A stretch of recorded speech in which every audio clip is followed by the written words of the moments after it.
Hello, my name is Susan. I'm a 35-year-old woman who firmly believed in fairy tale endings. Until 4 years ago, when my life took an unexpected turn. That's when I met Justin, who would eventually become my husband. What began as a romantic story filled with love and trust gradually morphed into a tale of betrayal within the confines of what seemed like a perfect marriage. Our first encounter happened on a typical Tuesday morning at the corner cafe. I was engrossed in a Scott Turow legal thriller, captivated by the plot's twists, when Justin walked in.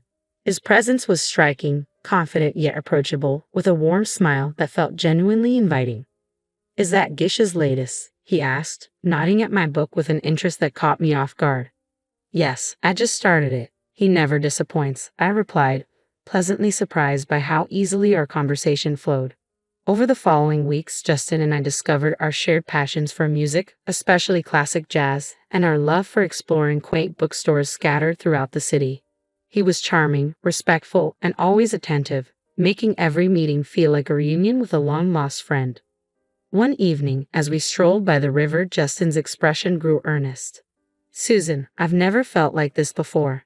I think I'm falling for you," he confessed under the soft glow of the street lamps. His words ignited a rush of warmth within me, and I admitted, "I feel the same, Justin. You're unlike anyone I've ever met." 7 months flew by, and our bond deepened. During the cozy dinner at my apartment, Justin proposed, and without hesitation, I accepted. I loved him deeply and was optimistic about our future together. However, our engagement was soon shadowed by anxiety as the time approached to meet Justin's parents. His mother, Catherine, was a stern woman with piercing eyes that scrutinized my every move, while his father, though more approachable, carried a serious demeanor, especially when it came to marriage. At a formal dinner in their home, the conversation shifted to a prenuptial agreement. "It's just practical," his father declared, catching me off guard. Having dealt with an unfaithful ex, I realized the necessity of setting clear boundaries in relationships. Firmly, I proposed a condition: if either of us strayed, the one who cheated would owe the other $200,000. Justin looked at me, his face a mix of shock and admiration. "Susan, I promise I'll never cheat on you," he assured me sincerely. Our wedding was a splendid celebration filled with joy, dancing, and heartfelt promises of eternity. The first year of our marriage felt like a dream. We traveled to enchanting places, shared serene evenings at home, and supported each other's dreams and ambitions. Justin was more than just my husband. He was my best friend and confidant. After the excitement of the wedding, settling into married life was surprisingly smooth.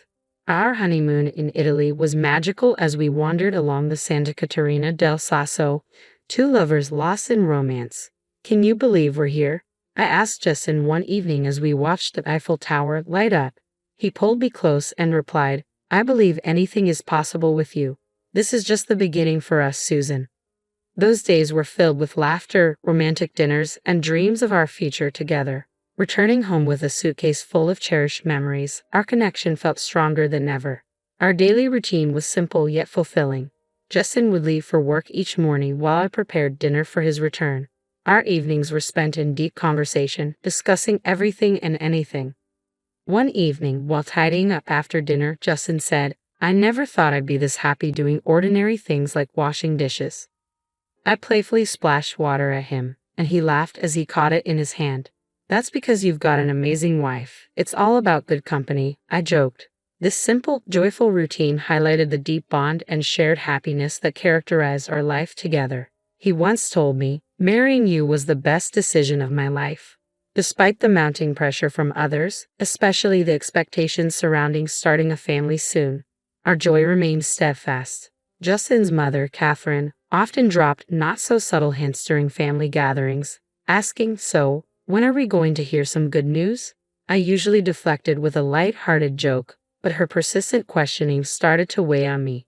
Justin would comfort me, reassuring me, "Don't let my mom get to you. We'll start a family when we're ready and not a minute sooner." Our first anniversary was a magical celebration, marked by a quiet dinner at home. Justin surprised me with a necklace I had admired months before, saying, "Happy anniversary, Susan. Here's to many more years of happiness." His eyes sparkled with love as we cuddled on the couch that night, and I felt incredibly blessed. However, as we entered our second year of marriage, the pressure from Justin's family, especially Catherine, began to take its toll. It was no longer just about starting a family. Her critiques seemed to infiltrate every aspect of our lives. Catherine's disapproval, often masked as helpful advice, turned every family visit into an ordeal. One afternoon, while I was setting the table for lunch, Catherine walked into the kitchen and eyed the spread with a disapproving frown. "Is this what you're serving? A bit simple, don't you think?" she remarked, her tone dripping with disdain. Clenching my jaw, I tried to maintain my composure as her criticisms didn't stop at my cooking. She found fault in everything from our home decor to how I spent my free time.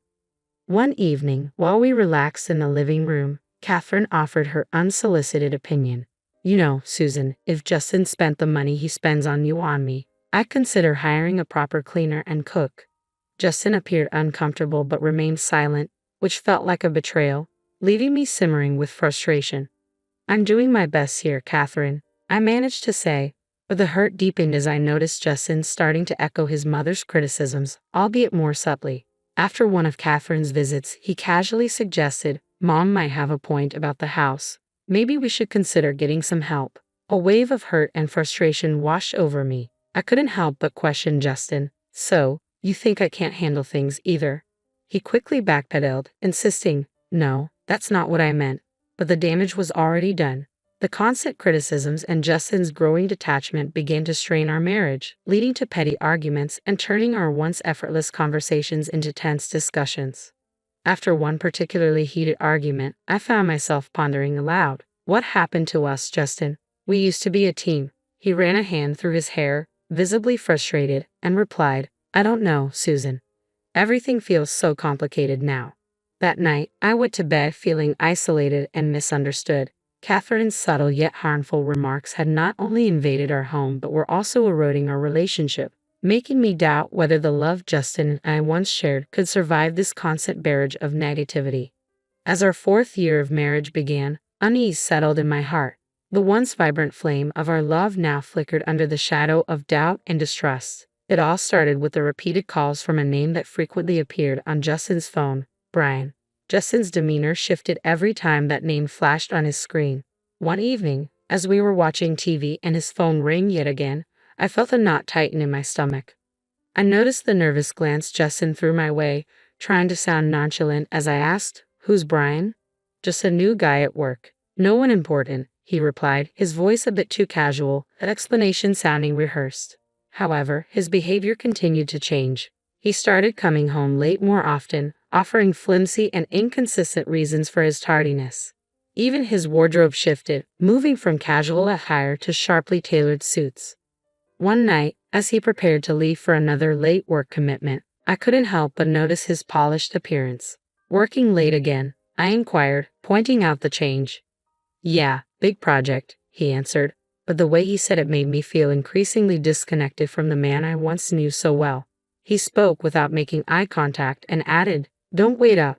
The frustration I had been bottling up erupted, and I finally confronted him. "Justin, this isn't like you. What's happening?" My voice trembled, betraying my mix of anger and fear.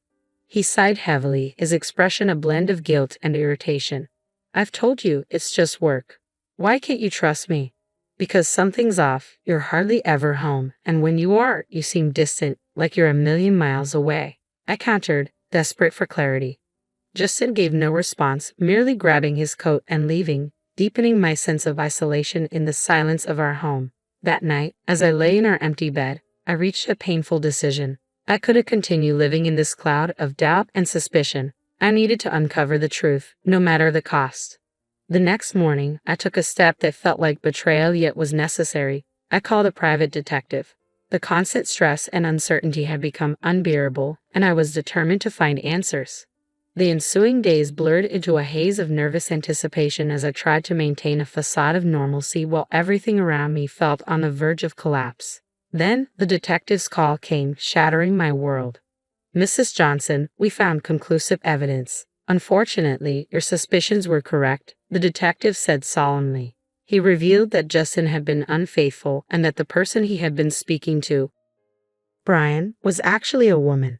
The details of their secret meetings, complete with timestamps and photographs, were undeniable.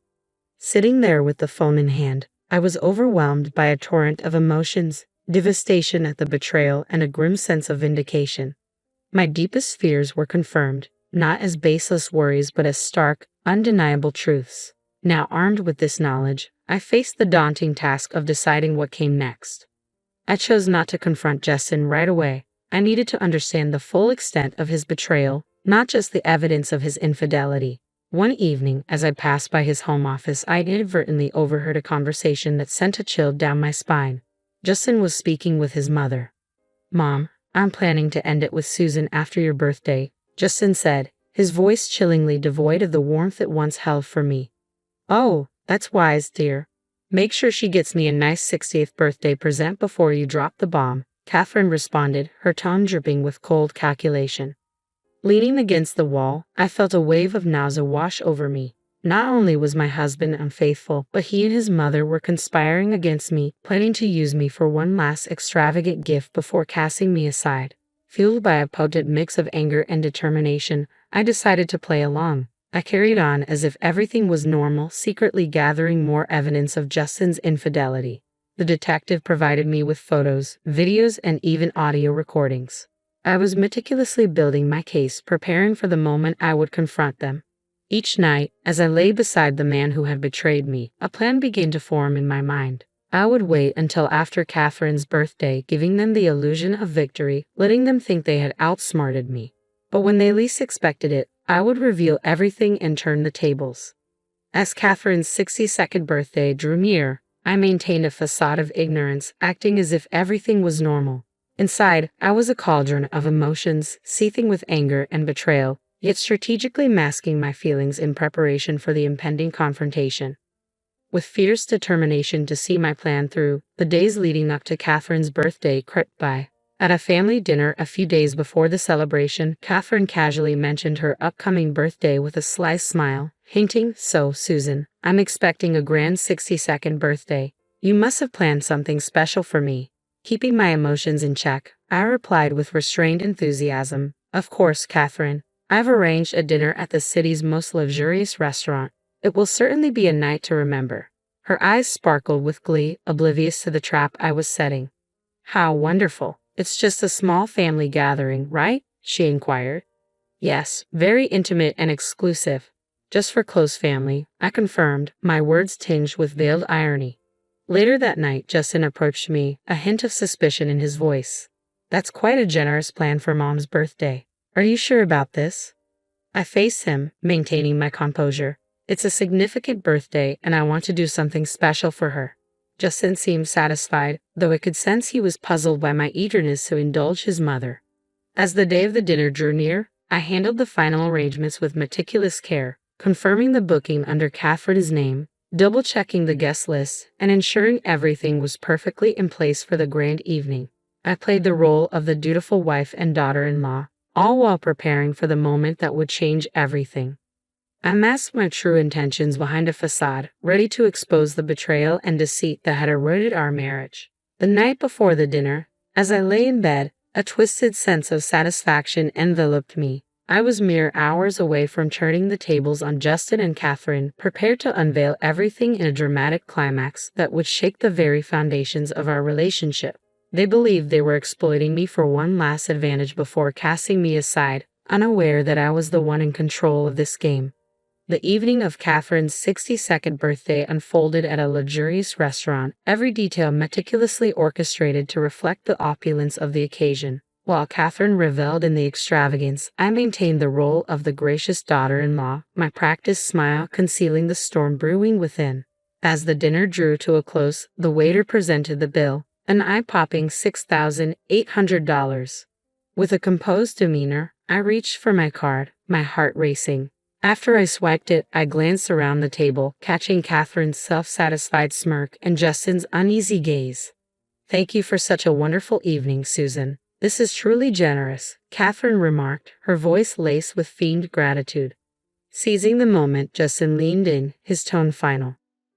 "By the way, Susan, I want a divorce." His words hit me like a physical blow, but I refused to show any sign of hurt. Catherine added sharply, "Well then, I guess you should leave. This is a family gathering, after all."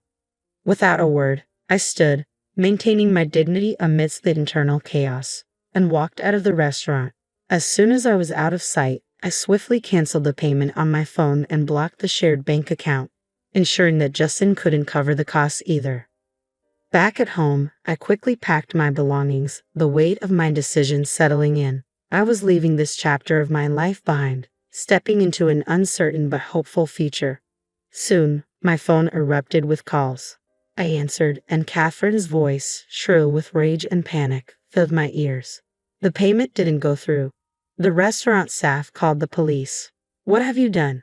Her words were cries of anger and disbelief, but I felt a sense of release and vindication. I had escaped their manipulations and was now free to rebuild my life on my terms. I remained silent, letting her tirade wash over me. Their betrayal and manipulation had come full circle, now haunting them.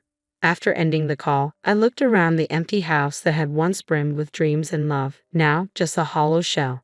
Taking a deep breath, I stepped out the door and didn't look back. Their desperate pleas for help continued, but I no longer felt obliged to answer. I had firmly closed that chapter of my life. In the end, they paid the price. Justin had to borrow money from his parents to cover the bill. Where the money came from didn't concern me. It was a small compensation for their betrayal. More importantly, it represented closure. Sitting in the lawyer's office, signing the last of the divorce papers, I felt a wave of peace wash over me. The journey had been fraught with betrayal and heartache, but I had emerged stronger and more resilient. Walking out into the sunlight, I felt like a truly free woman, ready to embrace a fresh start. The future was uncertain, but it was mine to shape. After all the darkness, I finally felt like I was stepping into the light, ready to craft a new chapter on my terms.